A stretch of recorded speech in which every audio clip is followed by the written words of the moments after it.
بسم اللہ الرحمن الرحیم الحمد للہ رب العالمین والصلاة والسلام علی سید الانبیاء والمرسلین سیدنا و مولانا محمد وعلی آلہ واصحابہ اجمعین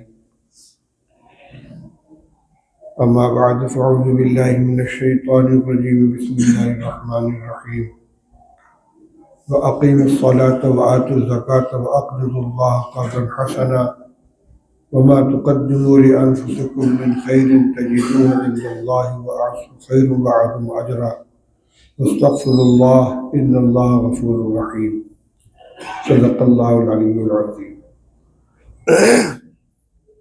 بزرگان محترم، عزیزوں اور بھائیوں، ماہ مبارک کا ایک تہائی حصہ گزر گیا۔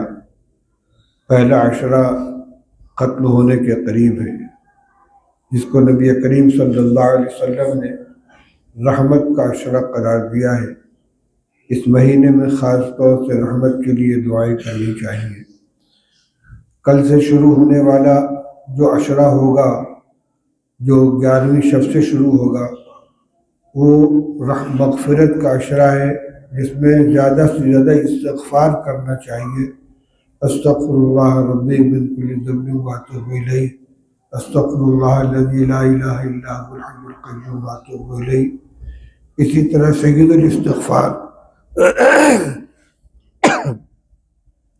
اللہم انت ربی لا الہ الا انت خلقتنی وانا عبدک وانا علی عہدک ووعدک ما استطعت اعوذ بک من شر ما صنعت ابوء لک بنعمتک علی وابوء بذنبی فاغفر لی فانہ لا یغفر الذنوب الا انت۔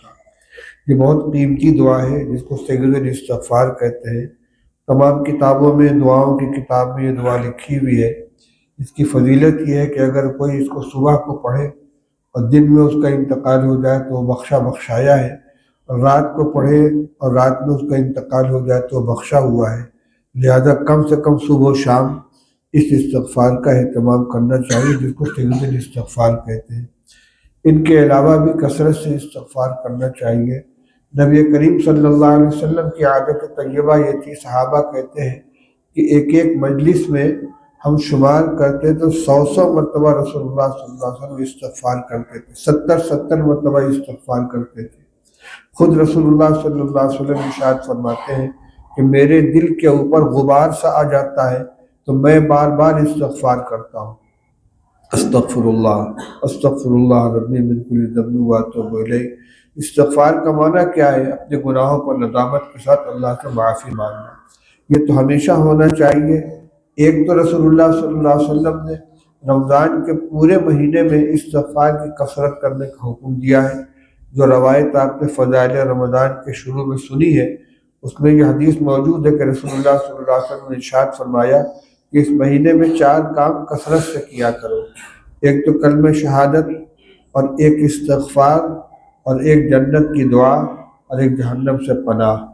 اس حدیث کی روشنی میں پورے مہینے میں استغفار کی کثرت ہونی چاہیے۔ یہ درمیانی عشرہ تو خاص طور پر اس کا اہتمام کرنے کا ہے۔ ایک بات ہی عرض کرنی تھی، وقت بڑی تیزی کے ساتھ گزرتا ہے، ہم صرف پروگرام بناتے رہتے ہیں اور وقت گزر جاتا ہے۔ وقت سے فائدہ اٹھانے کا بہترین طریقہ یہ ہے کہ آدمی اپنے پورے اوقات کا ٹائم ٹیبل بنا لے، نظام الاوقات بنا لے۔ صبح سو کر اٹھنے سے لے کر رات کو بستر پر جانے تک کا پورا وقت کیلنڈر سامنے رکھ کر، گھڑی سامنے رکھ کر ٹائم ٹیبل بنا لے کہ اتنے بجے سے اتنے بجے تک مجھے فلاں کام کرنا ہے، اتنے بجے سے اتنے بجے تک فلاں کام کرنا ہے۔ یہ نظام الاوقات اور ٹائم ٹیبل کی ترتیب وقت کو استعمال کرنے کے لیے بہترین ذریعہ ہے۔ جن بڑے لوگوں نے مختصر سے وقت میں بہت سارے کام کیے ہیں، ان کے عمل میں یہ چیز شامل تھی۔ ہمارے بزرگوں میں حضرت مولانا اشرف علی صاحب تھانوی رحمۃ اللہ علیہ، جن سے اللہ نے بہت خدمت لی ہے دین کی، وہ بیک وقت محدث تھے، مفسر تھے، مفتی تھے، شیخ تھے، خانقاہ بھی چلتی تھی، مریدین بھی تھے، خط و کتابت بھی ہوتی تھی، تصنیف و تعلیم بھی کرتے تھے، وعظ و نصیحت بھی تھا، درس و تدریس بھی۔ اتنے کام انہوں نے کیا کہ حیرت ہوتی ہے کہ ایک فرد سے اللہ نے اتنا کام لیا۔ اس کی ایک وجہ یہ تھی کہ اپنے وقت کی کی تقسیم کر رکھی تو انہوں نے اور نظام الاوقات بنا کر سختی کے ساتھ اس کی پابندی کرنا کہ جس کام کے لیے جو وقت متعین ہے اس میں وہی کام کرنا ہے۔ ہمارے حضرت مفتی صاحب رحمہ اللہ مرقدہ نے حضرت تھانوی کا قصہ سنایا کہ مولانا محمود حسن صاحب رحمہ اللہ مرقدہ جو حضرت شیخ کے حضرت تھانوی رحمۃ اللہ علیہ کے استاذ تھے، شیخ الہند رحمۃ اللہ علیہ، ایک مرتبہ وہ تھانہ بھون تشریف لے گئے حضرت تھانوی رحمۃ اللہ علیہ کی خانقاہ میں۔ اب استاد آئے ہیں اور وہ شاگرد بھی حضرت تھانوی کتنا اہتمام کریں گے اپنے استاذ کے لیے، پیچھے جا رہے ہیں، ان کی خدمت میں بیٹھے ہوئے ہیں۔ ظہر کی نماز کے بعد مولانا تھانوی حضرت شیخ الہند کے پاس بیٹھے ہوئے تھے، کچھ بے چین سے ہو رہے تھے، جیسے لگتا تھا اندر سے کوئی تکلیف ہو رہی ہے، بے چینی کا احساس ہو رہا تھا۔ حضرت شیخ الہند رحمۃ اللہ علیہ نے کہا کیا بات ہے مولوی صاحب، آپ کو پریشان سے لگ رہے ہیں؟ کہ حضرت یہ میرا تصنیف کا وقت ہے، میرا لکھنے کا وقت، فرمایا جائیے اپنا کام کیجیے۔ اٹھ کر گئے، سہدری میں پردہ لٹکایا، قلم کاغذ اٹھایا، چند سطریں تحریر کی، اس کے بعد اٹھ کر آ کے بیٹھ گئے بغل میں، کہنے لگے سکون ہو گیا۔ جب اس درجے اپنے ٹائم ٹیبل کی پابندی کا اہتمام ہوگا کہ جب کسی کام کا وقت آ جائے تو آدمی کو چین نہ ملے اس کام کو کیے بغیر، تمہیں یہ کرنا ہے، اس کے بغیر چین نہ ملے، تو وہ آدمی اپنے وقت کا صحیح استعمال کر سکتا ہے۔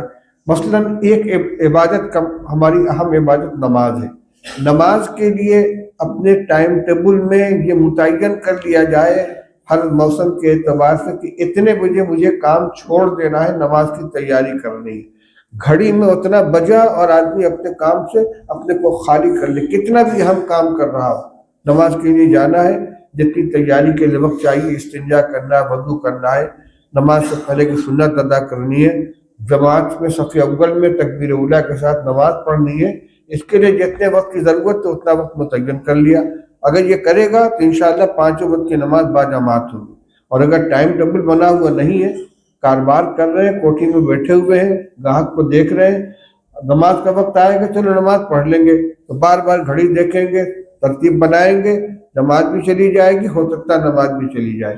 تو نظام الاوقات بنا لینا یہ بہت مفید ہے، اور یہ پوری زندگی کا نظام الاوقات ہونا چاہیے۔ ہماری اصل زندگی اللہ نے اپنی بندگی کے لیے عطا فرمائی ہے، یہ دنیا کی ضرورتیں ہمارے ساتھ دنیا کی حاجت کے پورا کرنے کے لیے، ہم نے اسی کو مقصود بنا لیا ہے، ہمارا سارا نظام اسی کے ارد گرد چلتا ہے، اور جس مقصد کے لیے ہم بنائے گئے ہیں وہ چیز پر سے پوچھ چلی جاتی ہے۔ اس لیے میں یہ عرض کر رہا ہوں کہ کم سے کم ابھی جو 2 اشرا ہمارا باقی رہ گیا رمضان مبارک کا، معلوم نہیں کس کے مقدر میں اگلا رمضان ہے، کس کے مقدر میں نہیں ہے، اس لیے اپنے اوقات کا ایک ٹائم ٹیبل بنا لیں۔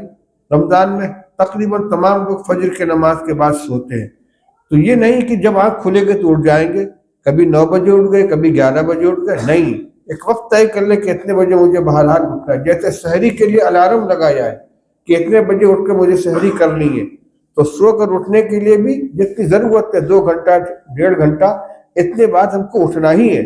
اٹھ کر استنجا کریں گے، وضو کریں گے، چاش کی 2-4 رکعت نماز پڑھ لیں گے، تلاوت کر لیں گے، اس کے بعد پھر اپنے کام کے اندر لگیں گے۔ روزانہ اس کی پابندی کریں گے، دیکھیں گے کیوں نہیں چیز اس کی پابندی کر سکتے ہیں، بالکل عمل ہو سکتا ہے، اور آدمی اپنا مزاج بنا لے۔ تو جو وقت باقی رہ گیا اس کی ہمیں پوری قدر کرنی چاہیے۔ اسی ذہن میں ایک بات یہ بھی عرض کرنی ہے کہ رمضان کے روزے کی برکت سے اللہ تعالی ہمارے اندر تقوی کی صفت پیدا فرماتے ہیں، جیسے کہ قرآن خود کہتا ہے لعلکم تتقون۔ ہمیں اپنا جائزہ بھی لیتے رہنا چاہیے کہ رمضان کے شروع میں اور اب میں کچھ فرق ہوا ہے کہ نہیں ہوا ہے، ہماری عادتوں میں کچھ تبدیلی پیدا ہوئی کہ نہیں، ہمارے مزاج میں کچھ تبدیلی پیدا ہوئی کہ نہیں۔ اس کو صبر کا مہینہ قرار دیا گیا ہے۔ صبر کا معنی کیا ہے؟ خلاف مزاج بات پیش آئے اور آدمی اس کو برداشت کر لے، شور شغب نہ کرے، ہنگامہ نہ مچائے، چیخ پکار نہ کرے۔ تو کیا ہم نے اپنے اندر یہ صفت پیدا کی، کچھ ہمارے مزاج میں تحمل پیدا ہوا، صبر و ضبط کی کچھ صفت آئی، اس کو غمخواری کا مہینہ قرار دیا گیا ہے۔ یہ جیسے دوا استعمال کی جاتی ہے تو یہ دیکھا جاتا ہے کہ ہم نے اتنے دن فلاں دوا استعمال کی تو اس کا فائدہ ہوا کہ نہیں ہوا، جائزہ لیتے ہیں نا۔ ایسا نہیں ہے کہ بس ایک روٹین بنی ہوئی دوا استعمال کیے جا رہے ہیں، ڈاکٹر کو دکھلایا، بیماری بتلائی، اس نے دوا تجویز کی۔ دوا میں 2 کام ہوتا ہے، فلاں چیز استعمال کیجئے، فلاں چیز سے پرہیز کیجئے۔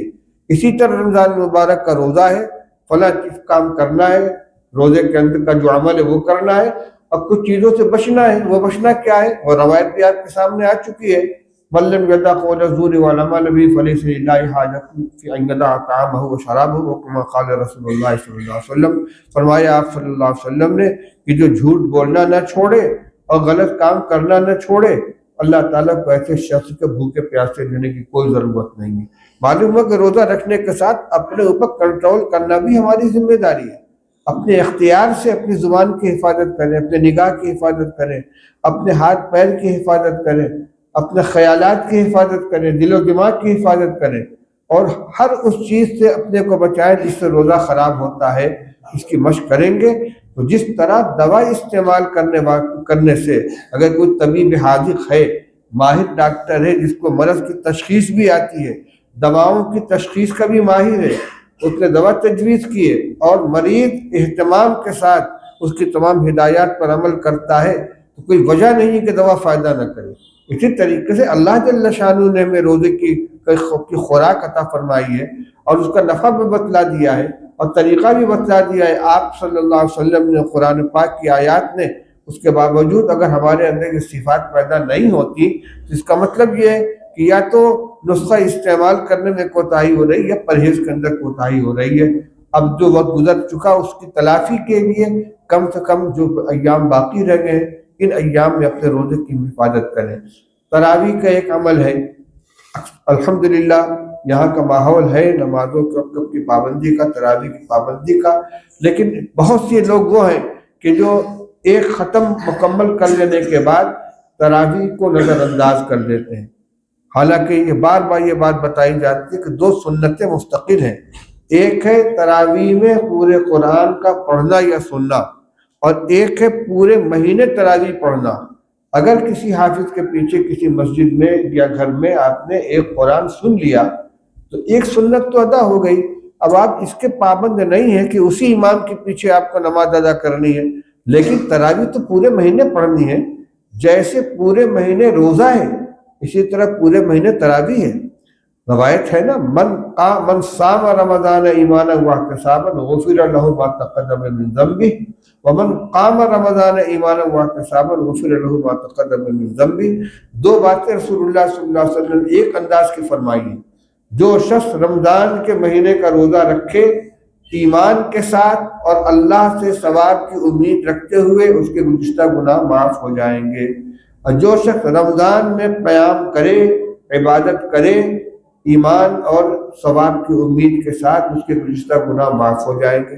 جس طرح من صام رمضان میں روزہ پورے مہینے کا ہے اور اس پر مغفرت کا وعدہ ہے، اسی طرح من قام رمضان کے اندر قیام پورے مہینے کا مطلوب ہے، چند روز کا نہیں، اور وہ قیام تراویح کی نماز کا ہے جو رمضان کی خاص عبادت ہے۔ جیسے روزہ رمضان کی خاص عبادت ہے تو تراویح رمضان کی خاص عبادت، یہ پورے مہینے ہونا چاہیے، اس کا اہتمام کرنا چاہیے، چند روز تراویح پڑھ کر اس کو چھوڑ نہیں دینا چاہیے۔ ایک مختصر سی بات اور، میں نے آیت پڑھی تھی وَأَقِیمُوا الصَّلَاةَ وَآتُوا الزَّکَاةَ وَأَقْرِضُوا اللَّهَ قَرْضًا حَسَنًا۔ اللہ تعالیٰ فرماتے کہ نماز قائم کرو، زکوٰۃ ادا کرو اور اللہ کو قرض دو، بہترین قرض، اور جو کچھ تم اللہ کے سامنے پیش کرو گے اس سے بہترین تم کو ملے گا۔ اس آیت میں نماز اور زکوٰۃ کی تاکید کی گئی ہے۔ اسلام میں 4 عبادتیں ہیں۔ اسلام کی بنیاد 5 چیزوں پر ہے، کلمہ شہادت، اشہد ان لا الہ الا اللہ واشہد ان محمد عبدہ ورسولہ، یہ تو اسلام کا بنیادی ستون ہے، اسی پر ایمان کی عبادت کھڑی ہے۔ پھر 4 عبادتیں، نماز، روزہ، حج، زکوٰۃ۔ اس کی تقسیم اس طرح کی گئی کہ عبادات کی 2 قسمیں ہیں، مالی اور بدنی۔ نماز خالص بدنی عبادت ہے اور روزہ بھی خالص بدنی عبادت ہے۔ فرق یہ ہے کہ نماز کچھ چیزوں کے کرنے کا نام ہے اور روزہ کچھ چیزوں کے چھوڑنے کا نام ہے، کچھ چیزوں سے اپنے آپ کو روک کر رکھنا، لیکن اس کا تعلق بھی انسان کے بدن سے، جسم سے ہے۔ دوسری 2 عبادتیں ہیں، ایک ہے زکوٰۃ، یہ خالص مالی عبادت ہے، اور ایک ہے حج، جو مال اور عمل دونوں کا مجموعہ ہے، اس میں پیسہ بھی خرچ کیا جاتا ہے، کچھ ارکان بھی ادا کیے جاتے ہیں۔ اسی لیے حج کی فرضیت کے لیے استطاعت کو شرط قرار دیا گیا، وَلِلَّهِ عَلَى النَّاسِ حِجُّ الْبَيْتِ مَنِ اسْتَطَاعَ إِلَيْهِ سَبِيلًا، کہ اللہ کے لیے لوگوں کے ذمہ حج فرض ہے اس شخص کے اوپر کہ جو وہاں تک جانے کی استطاعت رکھتا ہے، جس کو ذات الراحلہ کہتے ہیں، سفر خرچ رکھتا ہو، سواری کا خرچہ ہو، اور اپنی غیر موجودگی میں جن لوگوں کی کفالت اپنے ذمے ہے ان کا خرچہ چھوڑ کر جائے، ایسے شخص کے ذمے زندگی میں ایک بار حج کرنا فرض ہے۔ یہ مالی اور بدنی دونوں عبادت کا مجموعہ ہے۔ نماز پورے سال 5 وقت ادا کرنی ہے، روزہ رمضان مبارک کے اندر ادا کرنا ہے، حج مخصوص ایام میں 8 ذی الحجہ سے لے کر 13 ذی الحجہ تک مکہ مکرمہ میں اس کے اطراف میں ادا کرنا ہے۔ زکوٰۃ ایک ایسی عبادت ہے کہ جس کی شریعت نے کوئی تحدید نہیں کی ہے کہ فلاں مہینے میں یا فلاں وقت میں ادا کرنا، بلکہ جب آدمی صاحب نصاب ہو گیا تو اس پر زکوٰۃ فرض ہو گئی، لیکن اس کی ادائیگی ضروری ہوگی کب؟ جب 1 سال گزر جائے، اس کو حولان حول کہتے ہیں۔ اب جو آدمی جب صاحب نصاب ہوا ہے اس وقت سے 1 سال پر اس کو زکوٰۃ ادا کرنی ہے، یہ تو ہے گنجائش، لیکن عام طور پر لوگ زکوٰۃ کی ادائیگی رمضان سے متصل کرتے ہیں، اپنا حساب رمضان کے ساتھ کرتے ہیں۔ آسانی ہے، کوئی حرج کی بات نہیں ہے، کوئی رمضان سے پہلے شعبان کے مہینے میں، کوئی رمضان کے مہینے میں، تو مختلف تاریخوں میں حساب کتاب کیا جاتا ہے۔ یہ جو زکوٰۃ ہے اس کا وجوب تو ہوتا ہے نصاب کے مالک بننے سے، اور ادائیگی ضروری ہوتی ہے جس کو وجوب ادا کہتے ہیں، یہ 1 سال مکمل ہونے پر۔ تو رمضان المبارک کے ساتھ 2 عبادتیں جمع ہو گئی عملی طور پر، ایک روزہ اور ایک زکوٰۃ۔ زکوٰۃ بھی اہم عبادت ہے۔ اللہ تعالیٰ نے یہ جان اور مال جو دونوں ہم کو عطا فرمائے ہیں، ہمارے پاس امانت ہے۔ ان اللہ اشتری من المؤمنین انفسهم واموالهم بان لهم الجنہ، اللہ نے ایمان والوں سے ان کی جان اور مال کو خرید لیا ہے، سودا کر لیا ہے، اس چیز کے بدلے میں کہ ان کو جنت ملے گی۔ تو اگر جنت چاہیے تو جان مال اللہ کے سپرد ہے۔ اب اللہ نے اپنا کرم یہ فرمایا کہ خریداری تو ہو گئی، سودا طے ہو گیا، لیکن مال اور جان دونوں ہمارے سپرد کر دیا کہ رکھو تم ہی اپنے پاس، خرچ ویسے کرو جیسے ہم کریں۔ اب وہ ہماری چیز نہیں ہے، یہ اللہ کی امانت ہے، اسے خرچ کرنا ہے اللہ کے حکم کے مطابق۔ تو جس طریقے سے نماز کو اپنے وقت پر ادا کرنا ضروری ہے، اس کی رکعات میں کمی بیشی نہیں کر سکتے، روزے کو اپنے وقت پر ادا کرنا ضروری ہے، اس کی مقدار میں کمی بیشی نہیں کر سکتے، اسی طرح زکوٰۃ کے فریضے میں یہ چیز شامل ہے کہ اپنے مال کا صحیح حساب لگایا جائے۔ لم شم کم و بیش زکوٰۃ ادا کر دینا یہ فریضے کی ادائیگی کے اندر کوتاہی ہے۔ جو لوگ زکوٰۃ کا حساب نہیں کرتے، بس چلو کچھ دے دو، کچھ زیادہ ہی دے دو احتیاطاً، نہیں، حساب کر لینے کے بعد احتیاطاً زیادہ دے دو تو ٹھیک ہے، لیکن حساب ہی نہ کیا جائے، پتہ ہی نہ چلے کہ ہماری ملکیت کتنی ہے، ہمارے دل میں زکوٰۃ کتنی فرض ہوتی ہے، ویسے ہی اٹھا کر دے دیا۔ تو جیسے نماز کو نیت باندھ لے کے چلو جتنی رکعت ہو جائے گی پڑھ لیں گے، اسی طریقے سے زکوٰۃ ادا کر دیں، یہ صحیح نہیں، زکوٰۃ کا حساب کرنا چاہیے۔ اور زکوٰۃ کا نصاب بدلتا رہتا ہے کیونکہ اس کا مدار سونے چاندی کی ملکیت کے اوپر ہے۔ آج کل سونے چاندی کا دام بڑھا ہوا ہے، چاندی کے حساب سے عام طور سے زکوٰۃ کا حساب لگایا جاتا ہے۔ مسئلہ یہ ہے کہ جس کے پاس صرف سونا ہو اور کچھ نہ ہو، نہ چاندی ہو، نہ روپیہ پیسہ، نہ مال تجارت ہو، تو اس کے لیے تو سونے کا نصاب معیار بنے گا، لیکن جس کے پاس کچھ چیزیں مختلف ہوں، روپیہ پیسہ بھی ہے، مال تجارت بھی ہے، چاندی بھی ہے، سونا بھی ہے، تو سب کو کنورٹ کیا جائے گا چاندی کے اندر۔ اب چاندی کا نصاب کتنا ہوتا ہے؟ 612.5 گرام چاندی، 612.5 گرام چاندی کی قیمت جس کے پاس ہے، چاہے چاندی کی شکل میں ہو، چاہے سونے کی شکل میں ہو، چاہے نقد روپے کی شکل میں ہو، چاہے مال تجارت کی شکل میں ہو، سب ملا کر بھی اگر اتنا ہو جاتا ہے تو وہ صاحب نصاب ہو گیا۔ اور صاحب نصاب ہو جانے کے بعد سال مکمل ہونے پر اس کے ذمے اس وقت جتنی رقم باقی موجود ہے اس کی زکوٰۃ ادا کرنی ہوگی۔ حولان حول پر جتنی رقم موجود ہے اس کی زکوٰۃ ادا کرنا ہے۔ درمیان سال میں جو رقم گھٹتی بڑھتی ہے اس کا کوئی اعتبار نہیں ہے۔ شروع سال میں 1 لاکھ روپیہ تھا، درمیان میں بڑی آمدنی ہو گئی، 10 لاکھ روپیہ ہو گیا، لیکن جب سال پورا ہوا پھر 1 لاکھ ہے تو زکوٰۃ 1 ہی لاکھ کی دینی ہوگی۔ اسی طرح اگر کسی کا سال مکمل ہوتے ہوتے آخر میں اچانک کوئی رقم آ گئی اور وہ 1 لاکھ کے بجائے 10 لاکھ ہو گیا تو سال جہاں مکمل ہوا 10 لاکھ کی پوری زکوٰۃ دینی پڑے گی۔ درمیان میں جو خرچ ہو جائے اس کا کوئی حساب نہیں، جو بڑھ جائے اس کا کوئی حساب نہیں، آخر میں جتنی رقم موجود ہے اس کی زکوٰۃ ادا کرنی پڑتی ہے۔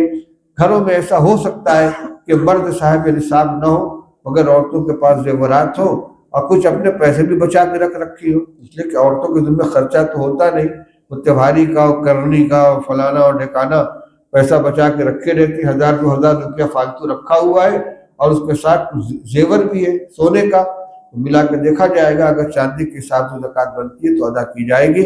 یہ زکوٰۃ کا ادا کرنا اپنے وقت پر ضروری ہے۔ زکوٰۃ ادا نہ کرنے پر بڑی سخت وعید قرآن و حدیث کے اندر آئی ہوئی ہے، اس سے بچنا چاہیے۔ والذین یکنزون الذهب والفضة ولا ينفقونها في سبيل الله فبشرهم بعذاب أليم يوم يحمى عليها في نار جهنم فتقوى بها جباههم وجنوبهم وظهورهم هذا ما كنزتم لأنفسكم فذوقوا ما كنتم تكنزون۔ جو لوگ سونے چاندی کا ذخیرہ کرتے ہیں اس کو اللہ کے راستے میں خرچ نہیں کرتے، ان کو دردناک عذاب کی سزا سنا دیجیے جس دن اس سونے چاندی کو جہنم کی آگ میں تپایا جائے گا اور اس سے ان کے پیشانی کو، ان کے پہلو کو اور ان کے جباہم و جنوبہم و ظہورہم، ان کے پشت کو، ان کے پہلو کو اور ان کے پیشانی کو داغا جائے گا اور کہا جائے گا یہ وہ خزانہ ہے جو تم نے جمع کر کے رکھا تھا، اب اس کا مزہ چکھو۔ اس لیے زکوٰۃ کا حساب کرنا چاہیے اور حساب کر کے صحیح صحیح زکوٰۃ ادا کرنی چاہیے۔ اور دو عشرے رمضان مبارک کے رہ گئے ہیں، ان کا پورا اہتمام کر اس سے نفع اٹھانے کی کوشش کرنی چاہیے۔ اللہ تعالیٰ ہم سب کو توفیق عطا فرمائے۔ وآخر دعوانا الحمدللہ رب العالمین۔